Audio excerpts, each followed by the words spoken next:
Welcome to Deco Guide, the only app designed to help you navigate your college and career journey in the quickest and most affordable way. This podcast is brought to you by EdTechWity, dedicated to opening doors to higher education and career opportunities for all. What's up, everyone? I'm Professor G. What's up, everyone? I'm Dr. Abe. And today we're going to talk about a lot of different things, and we're very, very excited that you're listening. So here it goes, we're going to today break down all the different obstacles you have to go through to become a college student. We down, Abe? Yep. All right. So first things first, you hear a lot of myths out there that if you don't do well in high school, you can't go to college. First of all, that's bullshit. I was a terrible high school student. I don't think you were as terrible as I am, but I was. Yeah, no, I wasn't that bad. Okay, in high school, right? If you have a life that allows you, right, to do well, meaning you get to go to school, you're always attending, you're taking the right classes in high school, then yeah, you get a chance to apply to the university system, in your last year, and try to get in. But what they don't tell people is that every year in California, there's about 500,000 graduates. High school graduates every year, no matter what. There's like over 4,000 high schools in California. It's the largest state, the most populous state. So we have the most students. Every year, 500,000 or so students graduate high school. And they then go into a university system. And unfortunately, there's not that many universities, to be honest with you, right? How many state universities? We got 23 CSUs. 23 CSUs. And then we have 10 UCs. But only 9 of them will take freshmen because the 10th one is only master's programs. So you're talking 23 and 9 public universities in California. So that's only 32 schools. And 32 schools cannot accept students from 4,000 high schools.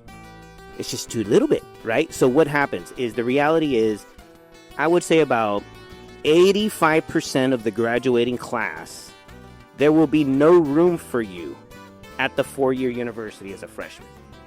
Only about 15% of high school graduates, that's every single year, go on to a UC or CSU. And yeah, there are private universities out there like San Francisco Bay University, which is the most affordable private 4-year university in California. Check them out too as well.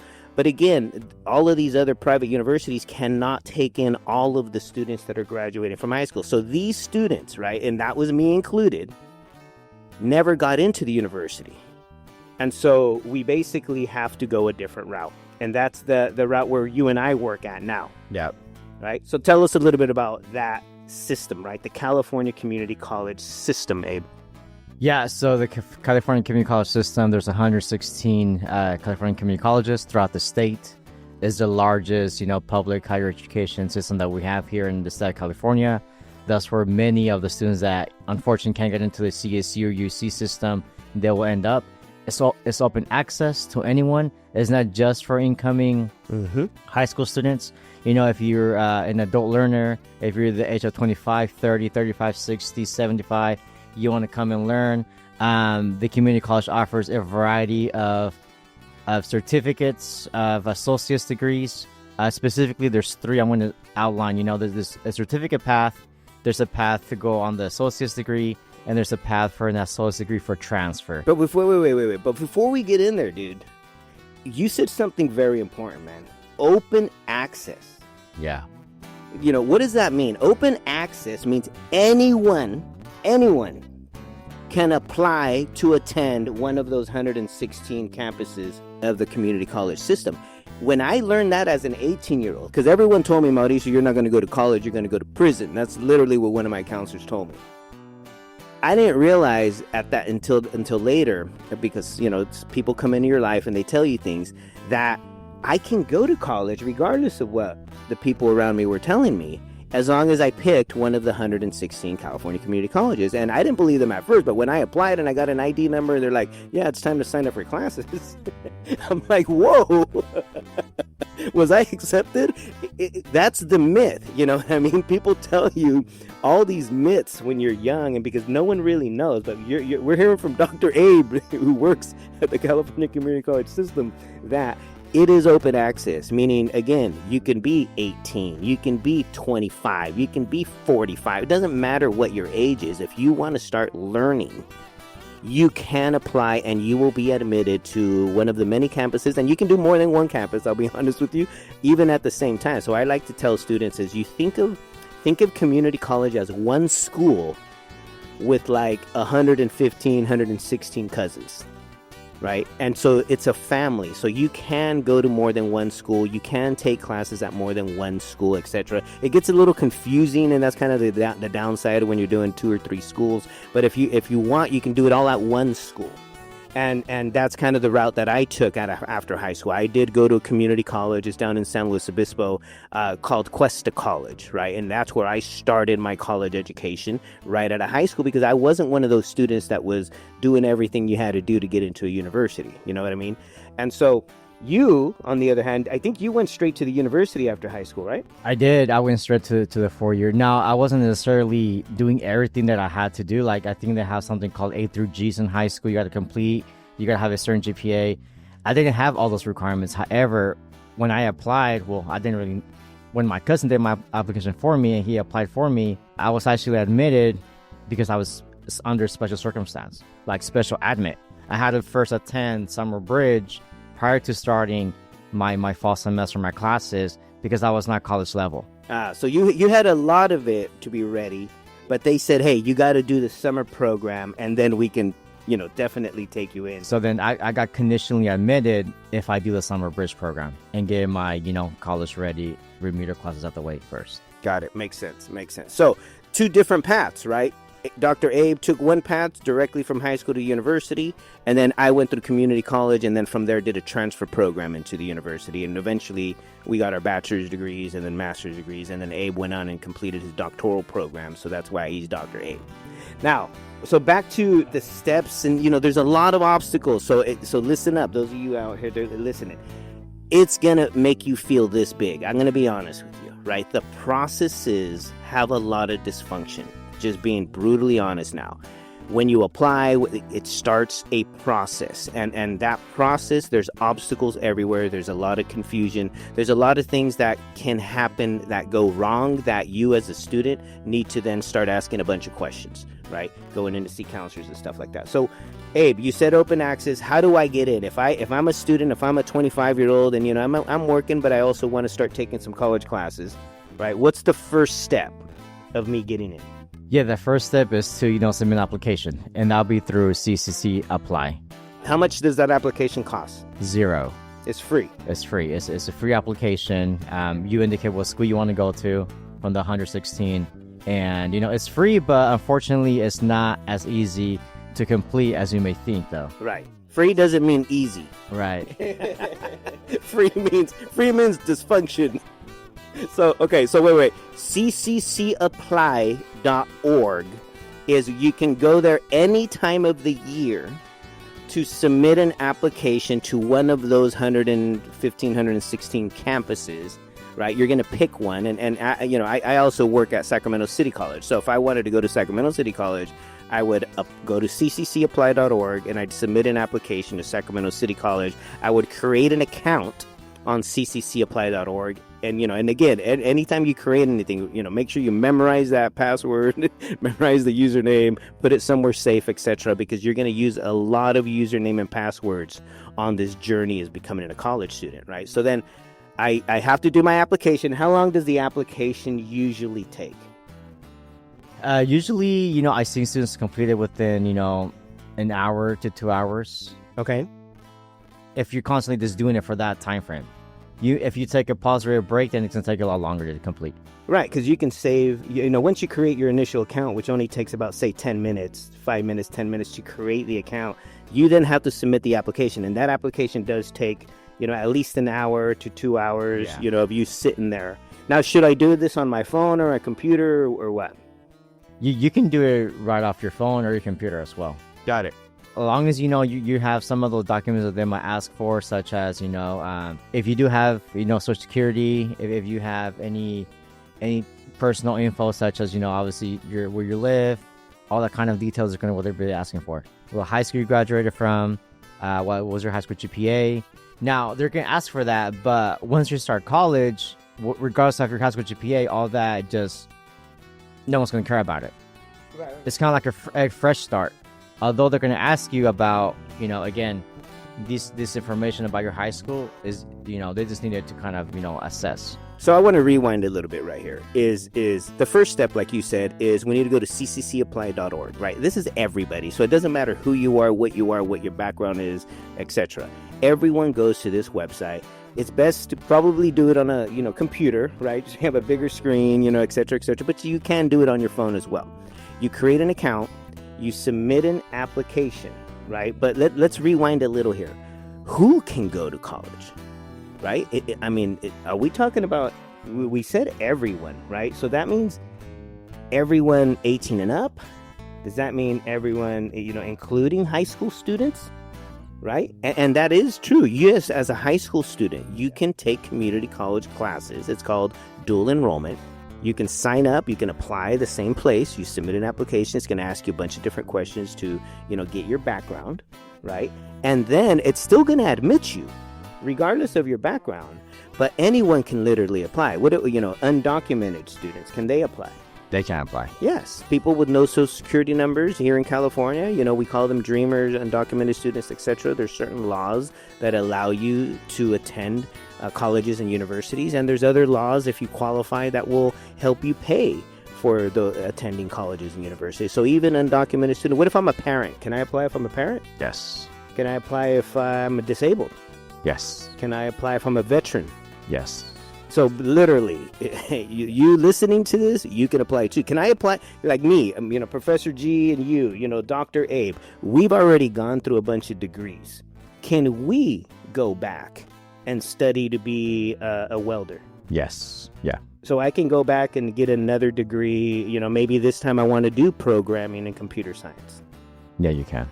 Yeah. Yeah. Right? So it doesn't matter if you have a lot of school, if you have no school. That's correct. What if my English isn't that good? You can still apply. We have some ESL classes. They have English as a second language classes too. Yeah. So I want to be very clear here to my audience is listen, you can apply at any time regardless of who you are. Now there might be some obstacles later, right? But initially, to get the application in, anyone can do it. Now, what if I just moved to California from Texas? Can I still apply? You still can. So every time, you listen to when I'm doing the Dr. Abe, every question he's going to say, yeah. Yeah. All right. So now we know all of us, everyone that's listening to this, regardless of your background, can literally go and learn something or more than one thing. That's the other thing I tell students is don't just come here thinking one thing. You're going to learn that life is about learning as much as possible. So learn a bunch of different degrees, learn a bunch of different skills, etc., so that your employer, right, realizes, wow, you're totally valuable to them. So, all right, we know who can go. Yeah, everyone. Number 2, you submit that free application online. Okay, and let's assume everything goes smooth there. What happens next? After you submit the application, typically students will receive like an email notification indicating that they have submitted their application along with like a student number. Like an ID number. Student ID number. So basically your name, but in a number form, right? Similar to like a social type of thing, yeah. Yeah. Memorize it and all that, yeah. Exactly. So once you get that ID number, you got to memorize it because every office you go to will ask you for that ID number. Every application you fill out at the college campus will ask you for that ID number. So you usually get that via email. Email, yeah. Okay. So now you got that. You have your ID number. Now what? Usually after that process, you want to wait to see if there's any email follow-ups that admissions and records might have for you. But typically students after that, they start, their second part will be to complete in online orientation. Typically, it depends on the community college. Sometimes it's optional. I think most cases it is optional, though. I haven't heard of a specific, community colleges that mandates it for students. And wait, optional doesn't mean don't do it. Correct. Yeah. Optional means, hey, you don't have to, because in college, remember, you're an adult. You're an adult student, adult learner. Whether you're young or not doesn't matter. Whether you're minor or not. Once you go to college, we treat you like an adult. right? That's correct. And so, when we say optional and you're unsure about what to do in the system, you need to make sure you watch that orientation. It's usually online, sometimes it's in person, etc. But the more orientations you go to, right, the better you're going to likely survive this thing called college, right? This college journey. Because let's go brutally honest again. Most students don't finish their goal. And the numbers are huge that don't finish their goal, unfortunately. Transfer numbers, students going into community colleges and transferring to the university, they're low. On average, I've seen reports that say, 70% won't be able to meet transfer requirements. In some cases, 80% won't be able to meet transfer requirements even after attending the school for 2, 3, 4 years, right? So, there's a lot of obstacles, right? And so what we're here to do is break those down for you. So do the orientation, whether it's optional or not. Watch the orientation and maybe watch it 2 or 3 times to make sure you kind of understand all the different resources that are available at that campus for you to survive it. So application 1, orientation 2, and that usually comes in via email. So be checking your email, check your spam folder just in case that email goes there. You should have got that email within like a couple hours to a day after you submit your application. Read everything 2 or 3 times. After orientation, now what? Book a counseling appointment. Book a counseling appointment with the counselor, preferably if you can meet with them for 1 entire hour. And just ask them that you're there, and if you have a major in mind already, go ahead and let them know. Or if you want to go there for a certificate, associates, kind of. If you know your goal. If you know your goal. Right. And most students, do they know their goal, Abe, from your experience? Not necessarily. Like, they set a goal because the application tells you to select a goal. But they're unsure. About what they have selected. And we'll talk about that in another episode in detail so that you guys get an idea of what we see as counselors when we're working with people, so that you don't feel bad, because this is what I think is most of my experience with students is they declare a major just so that they don't sound stupid. Yeah. Like they'll say a major that their cousin is doing. They're not really interested, but they don't know enough to right. They don't know that there's 1,000 majors out there. They just haven't been exposed yet. They haven't been exposed. And so they'll tell me something and I'm like, oh, okay, cool. I'll check mark that you're thinking about that. But in reality, I already know more than likely we're going to help you identify your real major here in the near future, right? So counseling, it's super important, super critically important that you get in to see one of those professional faculty members that we call the counselor. They're at your campus. And as soon as they have that title, counselor, that tells you, okay, this is one of those professional faculty members, those professors that are here to specifically help me identify my road, my path. They can help me with academic stuff. They can help me with personal stuff. They can help me, transfer to university. They can help me understand how to finish requirements at the school that you're at. They can kind of help me understand career options that I may have and other resources. So there's a lot of things that we as counselors do, and it's really about you getting into our offices. Now, that sounds easy. Getting a counselor's office sounds easy. And they sound wonderful, but it's hard because they're so great at what they do, They're high demand. They're in high demand. And it depends what time of year it is that you're trying to get in to see them. I'll be honest, in August, counselors are extremely busy. Peak period, right before school starts. Oh, you're trying to get in a counselor, it's probably not going to happen. I mean, I hate to say that, but that's just the way that things are. It's make sure you try to do things early and often, because there's certain times of the year where it gets nuts at a school, right? I mean, how long does it normally take for a student to get an appointment with, say, someone like you? About 2-3 weeks. Yeah. Typically. Yeah. And on peak period, it takes a month. So I met a student once. No joke, dude. No joke. It took her a year to get an appointment. Oh my God. Because we were just book. Every time she'd go into the online system, book. And you got to kind of figure out like the movidas, right? There's tricks to get counseling appointments, and every college and every department is different. And like at our school, people stay up till midnight online.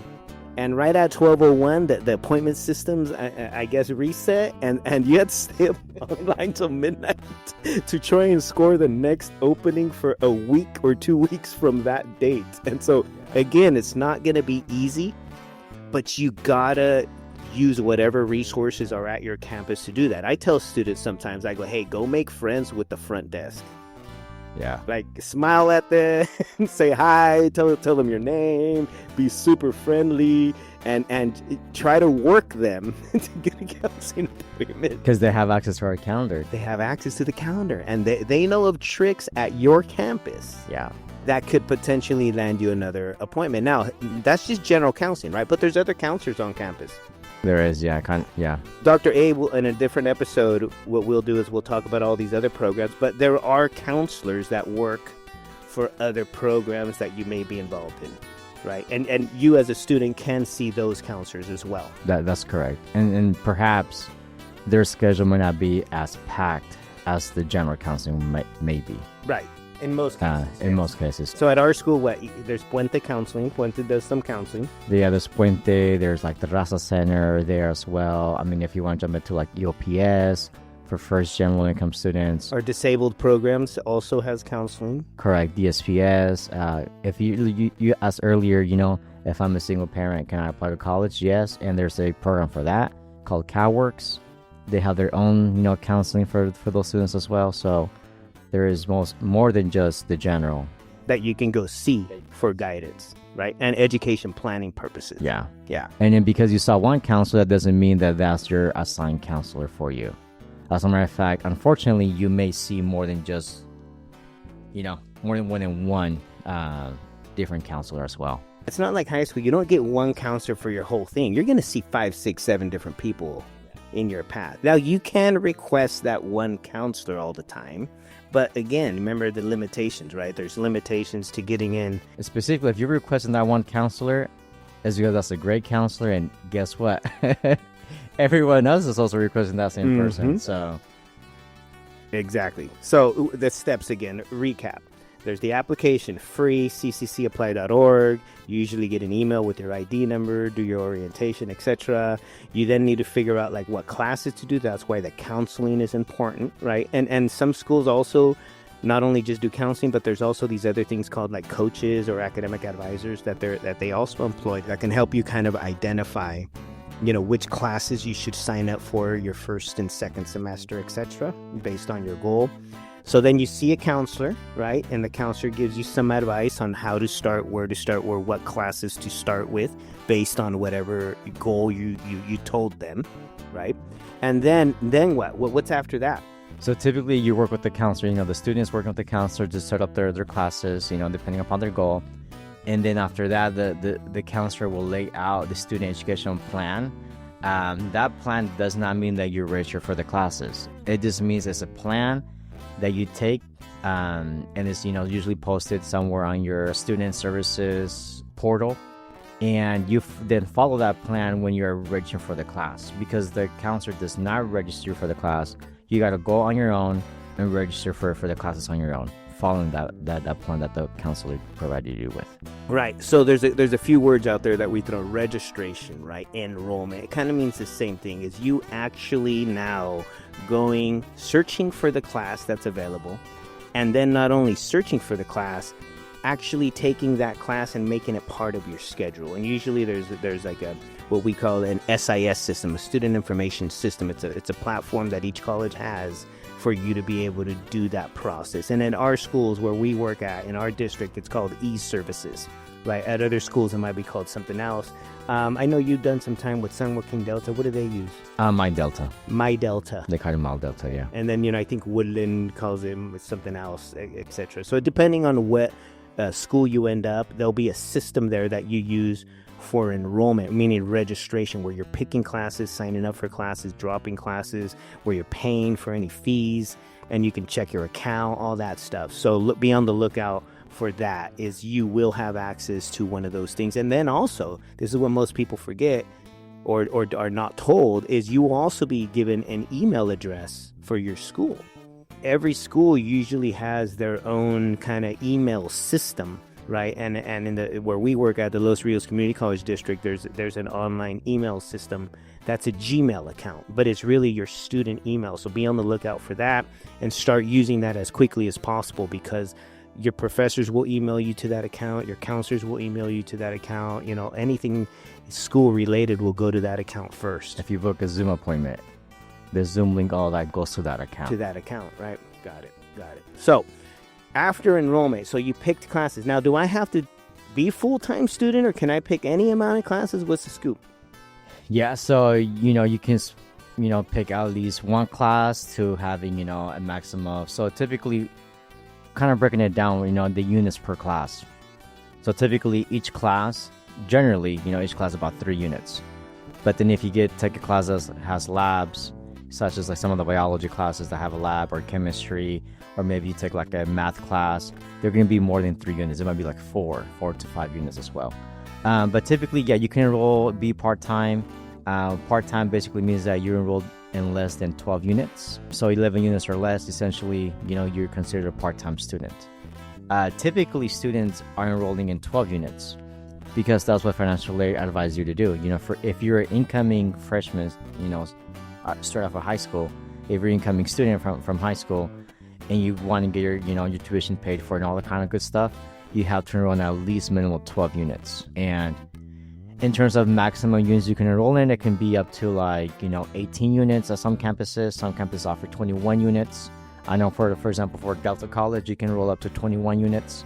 Wow, that's a lot. And, it's not highly recommended at all, but, that's the option for you. Depends on how hungry you are, right? And what your capacity is, right? Because everyone has different levels of capacity, meaning your life is different, your commitment is different, right? Your majors are different, so the classes may be different, etc. So when we talk about units, this is a whole conversation that just in and itself is so confusing for students, right?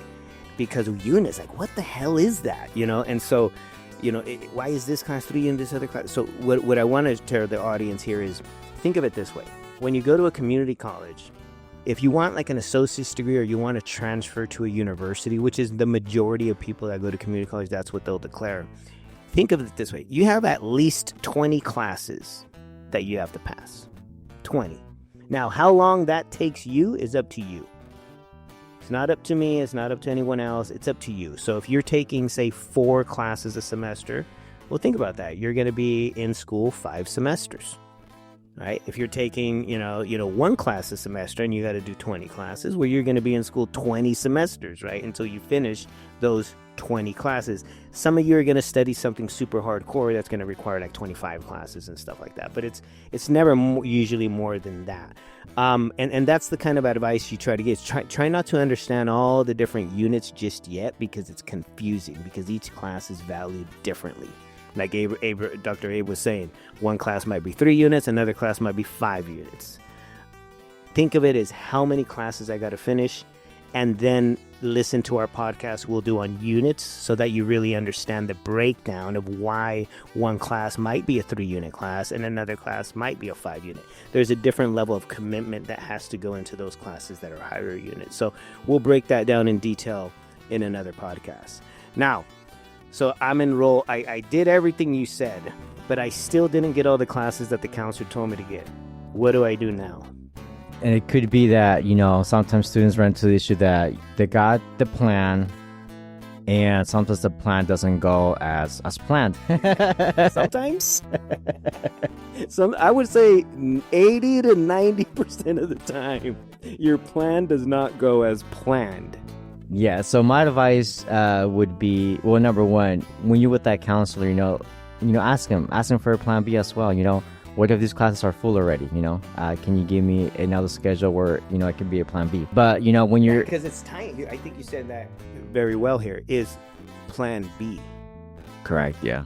In college, you better have plan A, plan B, plan C, and plan D. Minimum 4 different plans. Why? Because shit happens, right? If you sign up for, say you're studying something that's very, very, very, very popular. I'll give you an example. Registered nursing. Probably the most popular major I have seen in many, many, many, many, many years, right? The classes to get into that program usually fill up extremely fast. As soon as the semester begins, boom, but as soon as registration begins, not the semester begins, as soon as registration begins, some of those classes are immediately full because people have been waiting to take them, for semesters, right? And you, if you're going into that kind of program, it's going to be more competitive to get those classes. So you got to make sure that you're always signing up on time, because as soon as you don't sign up on time when it's your time to sign up, by the time you get you wake up and you're like, oh shit, I got to sign up today, those classes are already full, and now another semester you have to wait, right? So it's timing, it's what's your major, there's a lot of these factors, right? And like right now, let's say we're at the tail end of July. Fall semester is going to be starting in August. If you're signing up for classes right now, there's only about 30% left of classes that was open 2 months ago, right? You should have started signing up, for fall semester, back in May. Right. Not July. I mean, you can do it in July, but now you got slim pickings, right? Something's better than nothing, and I highly encourage you, if that's when you're going to start, that's when you're going to start. But it's not going to be a perfect schedule because there's only 30% of classes left before August rolls around, right? And the same thing happens when you sign up for the spring semester that starts in January. About 3 months before spring semester, you better be looking at the class schedule and identifying which classes you're going to be signing up. So rule of thumb, start planning taking college classes at least 3 to 4 months prior to starting, because that way you're signing up for classes 3 or 4 months before that semester starts. You get most of your classes at that point because you're early in signing up. And those of you who were like me, late all the damn time, late all the damn time. I'm busy, bro. I had like 2 jobs and stuff when I was in school, family, you're busy. Okay, we get it. You can be late. But remember, the later you are, the less choices you have in picking classes for that one semester. And then when I get a lot of students, they'll come in late that first semester, and I'm gonna regañarte, It's not to put you down, is to like wake you up. Like, listen, college, you can get through it faster as long as you put this on your calendar that 3 to 4 months before any semester starts, you need to be registering for classes. And then that helps students a lot because now they get the classes they need and they're making progress, and they'll finish whenever, their time comes to finish. So we covered a lot today, Dr. Abe. We did. Now, I want to end this with this. Give us a couple of examples of some major obstacles that students have had in that application process, right? You've seen thousands of students that come from all kinds of different backgrounds. What are some of those barriers that you're like, what? What? And then how did you guys fix it for that student?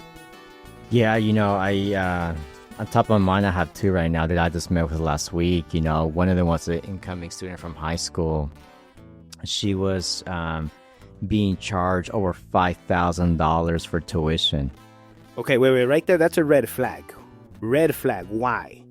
Because community colleges, if you're a California resident, you should only be paying about $46 per unit. And if a student takes full-time study, which is about 12 units, you multiply 46 times 12, that's like about $600. Right. Not $5,000. Yeah. So you saw like, whoa, $5,000, that's a red flag for you, right? What did you do? Obviously, the student didn't know why, so I'm not going to ask the student. The student's panicking. The students are panicking. They're like, yeah, I don't have that kind of money to pay. One, and then, the student, come to find out after I walked the student over to administrative records, the student had been here in the U.S., had graduated from a high school here, and we knew that the system picked her up as a non-resident student. Of California. Non-resident of California. Yeah, non-resident of California. So a non-resident fee is like $500 a unit. Correct. Yep. Something like that, right? Estimated, right? It's about $500 per unit if you're tagged as a non-resident. So you now know this gal is tagged as a non-resident. Yeah. So how do you fix that? So then, there's different policies and procedures and applications that a student may qualify for depending upon their situation. In this particular one, they were seeking asylum. Political asylum from wherever they're from. Correct. Okay. So with this one, we did the 1 year, 1 day form, in which, it grants them residency if they've been here for, 1 year and 1 day, essentially. In California. In California, yeah. Okay, so in this case, and again, everyone's case is different, right? And that's why it's critical you talk to admissions and records, you talk to counselors that got your back, right? Because sometimes these things will happen and no one will tell you anything, right? But it seems like you identified it, you're like, nah, man, this has got to be wrong. After talking to the student, you realize she's been in Cali all these years. She's gone to California schools. She graduated from a California high school. And even though it sounds like she's an undocumented student, right? But in California, you're familiar with all the laws that have passed many years ago, right? That help undocumented students. So what did you have to do at your school to fix that? Is she submitted some kind of form? So yes, a kind of form. To where? Where did she submit it to? To admissions and records. Okay, the admissions and records office at any college, they're the ones who handle all of this kind of paperwork, right? Because we're being fearful that if she didn't pay, she would be dropped from her classes. And now this is a student that is second language is a ESL student. English as a second language. English as a second language student, and we noticed that some of the classes are full already. So if she were to get dropped, she would be out from school the first semester, because there's no classes, no room. Because once you get dropped, yeah, the classes are full. So we went over to admission records. We fill out the form, and that helped her with her tuition costs. Okay, so the form you're talking about, I think, is the California non-resident tuition exemption form that says if you have graduated from a California high school and have at least done a minimum of 3 years in any California schools, so like say a year in elementary school in California, then you left and came back, and 2 years in high school, there's your 3 years, but you also graduated from California high school. That law says you should be paying resident fees, not non-resident fees. Now, there's some more things to that law. You can combine adult school. As long as it's all in Cali, right, in California, you can say, hey, I don't want to be a non-resident for tuition. I want to be a resident due to this exemption, right? And that's a state law in California that allows students to pay resident fees for college. They're still going to pay, but now you're not going to pay the $500 per unit fee. Now you're going to pay the $46 per unit fee. So I would imagine that her account went from owing $5,000 to now owing maybe the $600. Yeah, that's correct. That's what the form does. Yeah, that's what the form does. Got it. And then now that she's also tagged in the system as a AB 540 student, which is a student that met those requirements, she can now apply for assistance through like the EOPS program, through the Promise Grant financial aid program, to see if she qualifies to be able to pay for those classes. That's correct, yeah. And as long as she's a full-time student, tokens or more, she should be able to qualify for some of those services. So this is a perfect example that one mistake in the application process could totally derail all of these other things that this student is eligible for. Because if I was a student, say 18 years old, and I saw everyone's telling me, yeah, it might be free, and then all of a sudden I see a $5,000 fee, I might just run for the hills. Yeah, because that's, yeah. And not even call you or try to find you, because remember, the counseling appointment takes weeks to get, and then what if you get a counselor that doesn't know this stuff? Now you have another problem. You see how it's a snowball effect, right? And this is the kinds of things that our listeners, that's why we do this, to prepare you. You got to ask questions. You got to say, hey, no, somebody told me this. Why is this different? And then you got to try to find those allies on campus that know what they're doing. You know what I mean? To help you overcome a lot of these obstacles. And it sounds like you and your program, or at Puente program, do a lot of that because you and your staff are knowledgeable about those kinds of things. Yeah, and then besides connecting her with the Mission Records, obviously we walked over to the Undocu Research Center that we have at the campuses. For her, for even more assistance. For more assistance. Yeah, and resources and information, right? Information is resources, potentially financial aid help, getting her through the processes and helping people understand that there's going to be obstacles everywhere. And that's the moral of this podcast. There is 1,000 obstacles that you're going to have to go through, and it's not your fault. And I tell my students, whenever you see an obstacle, that's when you have to be like, orale, what is the obstacle? Who do I need to talk to? And how fast can I get in to talk to them? Sometimes you can resolve the obstacle through email with admissions and records, or through email with our counselors. Other times you will have to go in person. But here's the moral of the story. Don't wait. Don't wait. As soon as you see a problem, you need to start asking questions and firing off emails to admissions and records, to financial aid, to the programs you're involved in, etc. You need to start making appointments, because if you wait, that is like the worst thing you can do, because like you said, this student could have got dropped from her classes, and there's no way that semester she would have got them back if she would have been dropped, because they were already full, right? And then the student would then be delayed at least another half a year in terms of her classes. And then who knows, this student may have just walked away because it was just too much bullshit in the process. You know what I mean? And it happens to thousands of people every single year. Is nobody really tells you all the different obstacles that could happen, and then much less how to resolve those obstacles. And that's why we're here recording this, to tell you about them, tell you how to resolve them. So most of the issues are going to be with either financial aid or admissions and records in the beginning, right?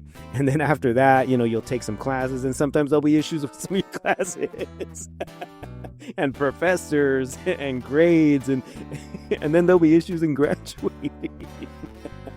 And then there'll be issues with degree planning and changing your major. So it's not, like we said, it's a treacherous process, but it's doable. It's not impossible. And I see students all day, every day, and I try to encourage them and say, look, when the system pushes back, it's not your fault. So don't let it beat you down. Understand that this is part of being in college. It's overcoming countless professional obstacles and doing it in a professional way, right? That doesn't mean we come in yelling at people and screaming, because we can easily kick you out for non-professional behavior in the offices, and I don't want my students getting kicked out. So, I understand the frustrations that happen. I see people pissed, and I try to diffuse that. Say, hey, listen, I'm here to back you up. I understand how pissed off you are. Shit, I'd be pissed too. So let's work through this. And like you did with this young lady, right? You showed her the steps. You showed her the different things that no one really taught her about the enrollment process. And now, what was the result? The result was that the student, their tuition fee reduced. Okay. So now not 5,000, now 600. Now 600. And then once we saw that fee, obviously that's more relaxing, more at ease with the student, it's not so much pressure, right? So a lot, no one really has, several $100s on their bank account to pay, for tuition at the community college. But after we saw that fee, though, it became more of a process in which, okay, what are some other opportunities out there for the student that they could qualify for? So what did you hook her up with? So then we started doing the California Dream Act, I would imagine. Yeah. Okay, and that's the financial aid for undocumented students in California. It's called the California Dream Act. It's through the California Student Aid Commission. So you would have to go in there and fill out the CADA, that's what they call it, the CADAA. If you're an undocumented student, that's the application you use in order to see if you can qualify for like state financial aid. And that includes the Promise Grant. That includes like Cal grants. And again, it's a process that they'll take family size income and a bunch of other stuff to determine whether they can provide you some assistance to go to college. Now, again, financial aid does not pay for everything. It does not. Don't assume it does. It only pays for about 30% of what it really costs to be a student in higher education. So this particular student, was she eligible for like a Promise Grant or something? Yeah, she was.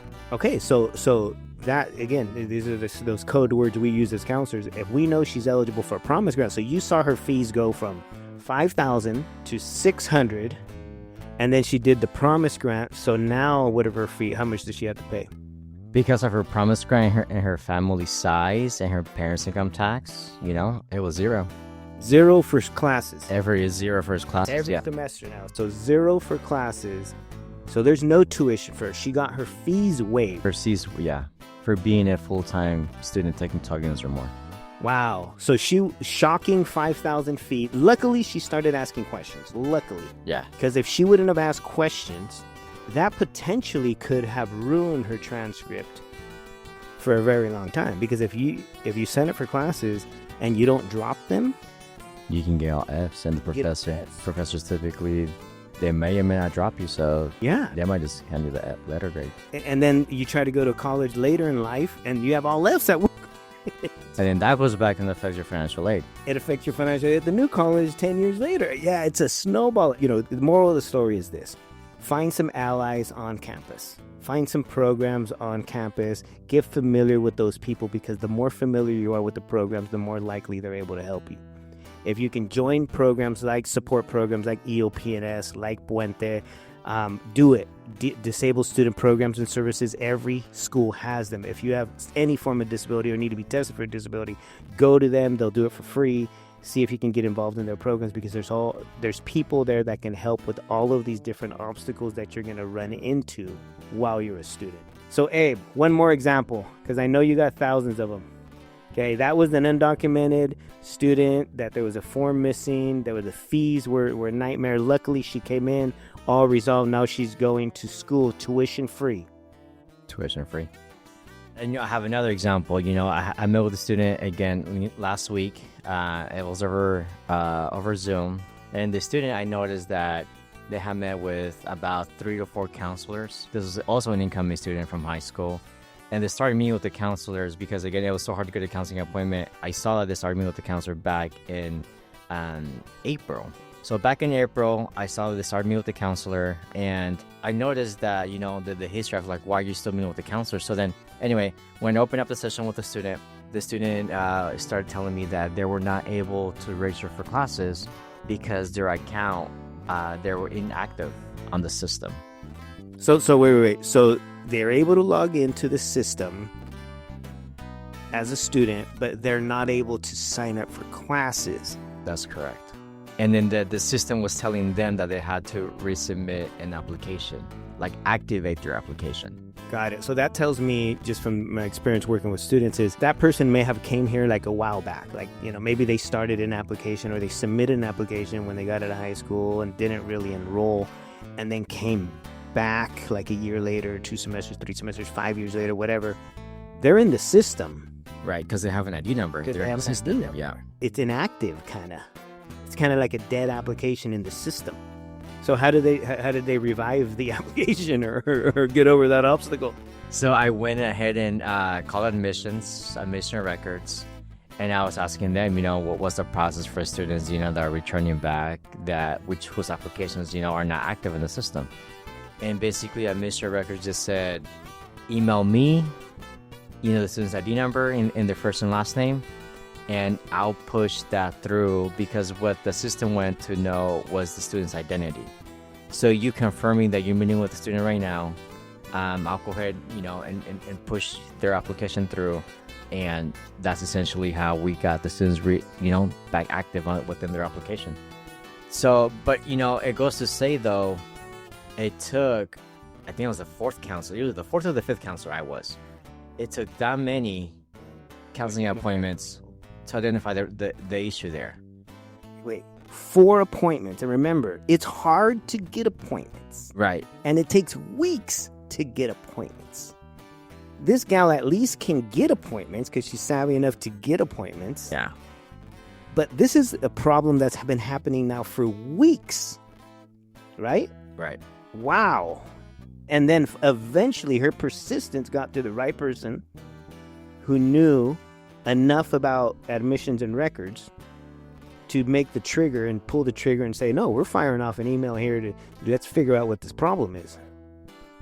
Okay, and then what happened? So basically, again, I contacted admission records. I gave them a call, and I wanted someone to be there. I was still with the student.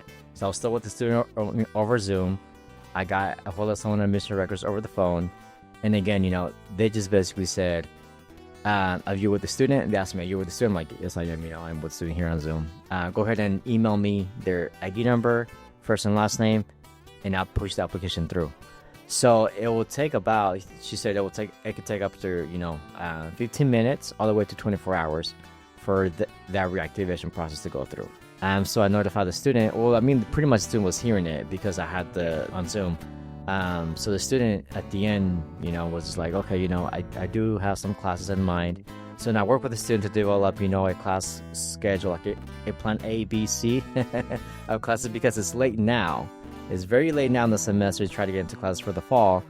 But not impossible, but you need options. But, I did give the student, several options, for the classes. And I let the student know that, keep checking, keep checking an hour, see if your application, is active back.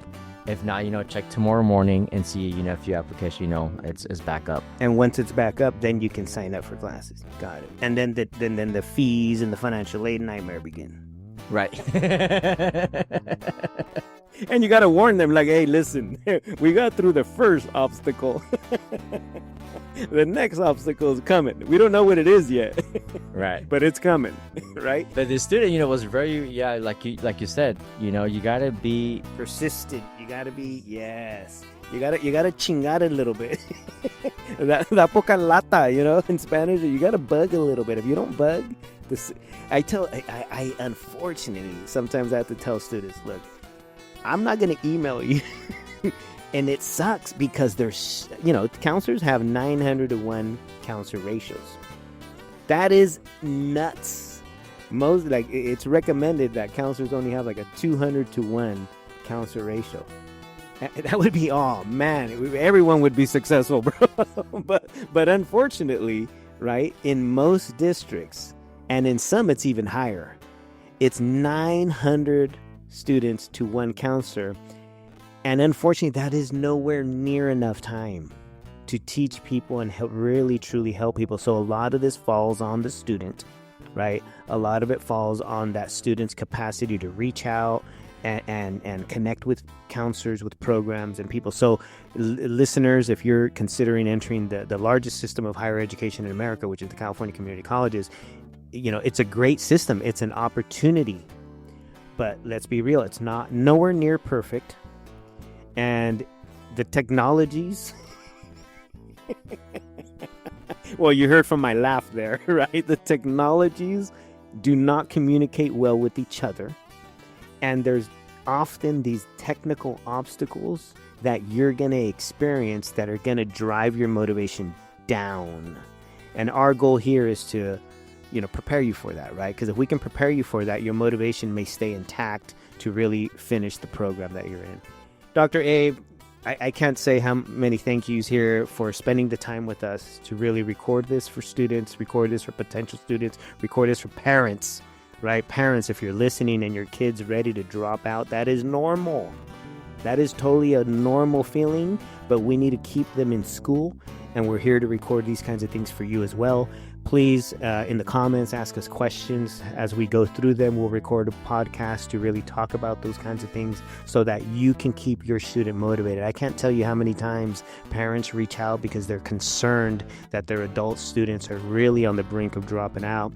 And we talk to them, right? We'll pull them in, we'll talk to them, we'll reignite that motivation and really teach them that, hey, these structural systems are there in place and this is how you overcome them. So, Dr. Abe, thank you very much for the time, and we'll speak again on the next podcast. Those of you listening, don't forget to download our Techo Guide app, where we're always adding different certificates, associate's degrees, and a ton of content for you to know all of your affordable higher education options, whether they are through a California community college or the non-college pathways. Stay tuned for a few programs that we're about to push this following week on the different technical programs that are out there that you can also study that are not part of a college system. And these are free online programs that you can actually land an amazing IT career with fairly quickly. And most of those are going to be under a year in length. So stay tuned for our non-college pathways content coming out shortly. Muchas gracias and have a good night.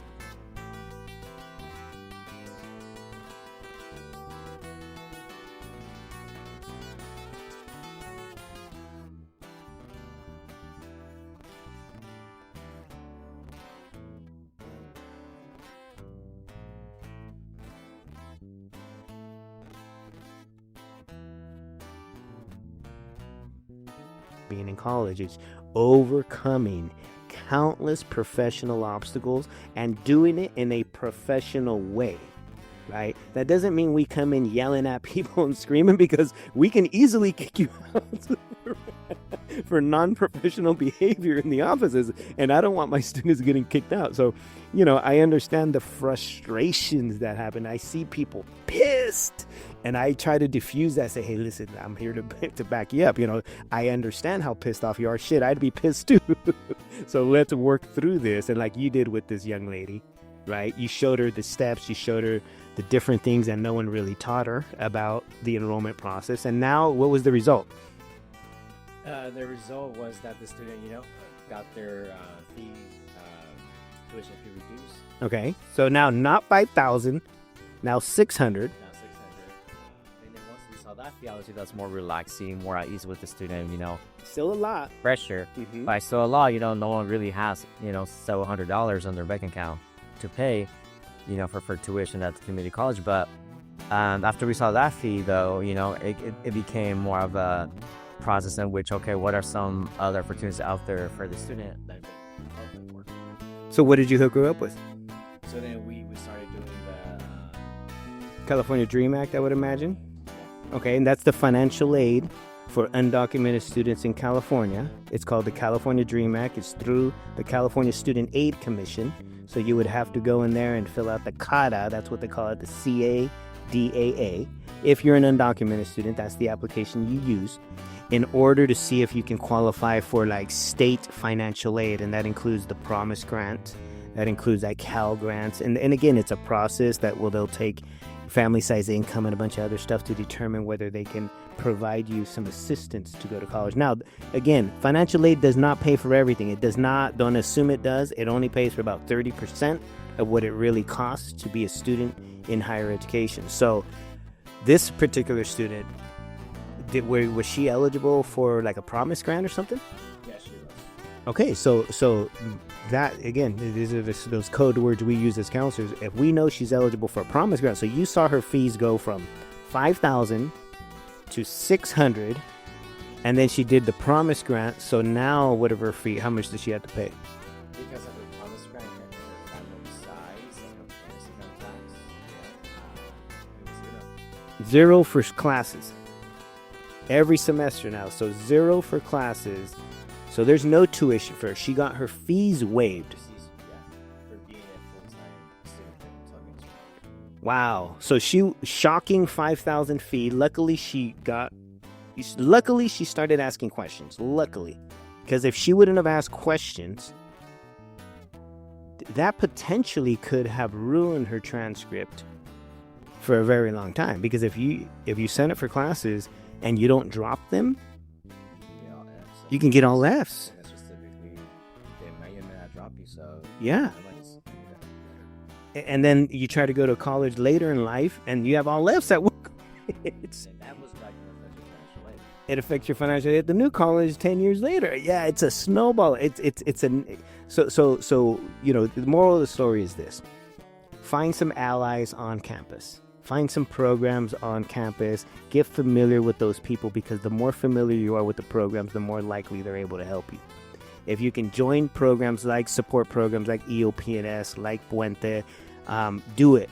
Disabled student programs and services, every school has them. If you have any form of disability or need to be tested for a disability, go to them. They'll do it for free. See if you can get involved in their programs, because there's people there that can help with all of these different obstacles that you're going to run into while you're a student. So Abe, one more example, because I know you got thousands of them. Okay, that was an undocumented student that there was a form missing. There were the fees were a nightmare. Luckily, she came in, all resolved. Now she's going to school tuition free. And I have another example. I know the student again last week. It was over Zoom, and the student, I noticed that they have met with about 3 or 4 counselors. This was also an incoming student from high school. And they started meeting with the counselors because, again, it was so hard to get a counseling appointment. I saw they started meeting with the counselor back in April. So back in April, I saw they started meeting with the counselor. And I noticed that, the history of like why you still meet with the counselor. So then, anyway, when I opened up the session with the student started telling me that they were not able to register for classes because their account, they were inactive on the system. So wait. So they're able to log into the system as a student, but they're not able to sign up for classes. That's correct. And then the system was telling them that they had to resubmit an application, like activate your application. Got it. So that tells me, just from my experience working with students, is that person may have came here like a while back. Like, maybe they started an application or they submitted an application when they got out of high school and didn't really enroll, and then came back like a year later, 2 semesters, 3 semesters, 5 years later, whatever. They're in the system. Right, because they have an ID number. Because they have an ID number. But it's inactive, kind of. It's kind of like a dead application in the system. So how did they revive the application or get over that obstacle? So I went ahead and called admission records.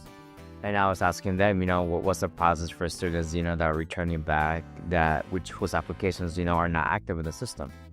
And basically, admission records just said, email me, the student's ID number and their first and last name, and I'll push that through, because what the system wanted to know was the student's identity. So you confirming that you're meeting with the student right now, I'll go ahead, and push their application through, and that's essentially how we got the students, back active within their application. So, but it goes to say though, it took, I think it was the 4th counselor, either the 4th or the 5th counselor I was. It took that many to identify the problem. To identify the issue there. And for wow, wait. 4 appointments. And remember, it's hard to get appointments. Right. And it takes weeks to get appointments. This gal at least can get appointments because she's savvy enough to get appointments. Right. But this is a problem that's been happening now for weeks, right? Wow. And then eventually her persistence got to the right person who knew enough about admissions and records to make the trigger and pull the trigger and say, no, we're firing off an email here let's figure out what this problem is. Okay, and then what happened? So basically, again, I contacted Admission Records. I gave them a call, and I wanted someone to be there. I was still with the student. So I was still with the student over Zoom. I got a hold of someone at Admission Records over the phone. And again, they just basically said, are you with the student? They asked me, are you with the student? I'm like, yes, I am. I'm with the student here on Zoom. Go ahead and email me their ID number, first and last name, and I'll push the application through. So it will take about, she said it could take up to, 15 minutes all the way to 24 hours for that reactivation process to go through. So I notified the student. Well, pretty much the student was hearing it because I had... Yeah, on Zoom. Zoom. So the student at the end, was like, okay, I do have some classes in mind. So now I work with the student to do all of, a class schedule. A plan A, B, C classes because it's late now. It's very late now in the semester to try to get to class for the fall. But not impossible, but you need options. But, I did give the student, several options, for the classes. And I let the student know that, keep checking, keep checking an hour, see if your application, is active back. If not, check tomorrow morning and see, if your application, is back up. And once it's back up, then you can sign up for classes. Got it. And then the fees and the financial aid nightmare begin. Right. And you got to warn them, like, hey, listen, we got through the first obstacle. The next obstacle is coming. We don't know what it is yet, but it's coming, right? The student, was very, like you said, you got to be persistent. You got to be, yes. You gotta chingar a little bit. La poca lata, in Spanish. You gotta bug a little bit. If you don't bug, I unfortunately, sometimes I have to tell students, look, I'm not gonna email you. And it sucks because there's, counselors have 900 to 1 counselor ratios. That is nuts. It's recommended that counselors only have like a 200 to 1 counselor ratio. That would be, oh man, everyone would be successful, bro. but unfortunately, right, in most districts, and in some it's even higher, it's 900 students to one counselor. And unfortunately, that is nowhere near enough time to teach people and really truly help people. So a lot of this falls on the student, right? A lot of it falls on that student's capacity to reach out and connect with counselors, with programs and people. So listeners, if you're considering entering the largest system of higher education in America, which is the California Community Colleges, it's a great system. It's an opportunity. But let's be real, it's nowhere near perfect. And the technologies, well, you heard from my laugh there, right? The technologies do not communicate well with each other. And there's often these technical obstacles that you're going to experience that are going to drive your motivation down. And our goal here is to, prepare you for that, right? Because if we can prepare you for that, your motivation may stay intact to really finish the program that you're in. Dr. Abe, I can't say how many thank yous here for spending the time with us to really record this for students, record this for potential students, record this for parents, right? Parents, if you're listening and your kid's ready to drop out, that is normal. That is totally a normal feeling, but we need to keep them in school, and we're here to record these kinds of things for you as well. Please, in the comments, ask us questions. As we go through them, we'll record a podcast to really talk about those kinds of things so that you can keep your student motivated. I can't tell you how many times parents reach out because they're concerned that their adult students are really on the brink of dropping out. And we talk to them, right? We'll pull them in, we'll talk to them, we'll reignite that motivation and really teach them that, hey, these structural systems are there in place and this is how you overcome them. So, Dr. Abe, thank you very much for the time, and we'll speak again on the next podcast.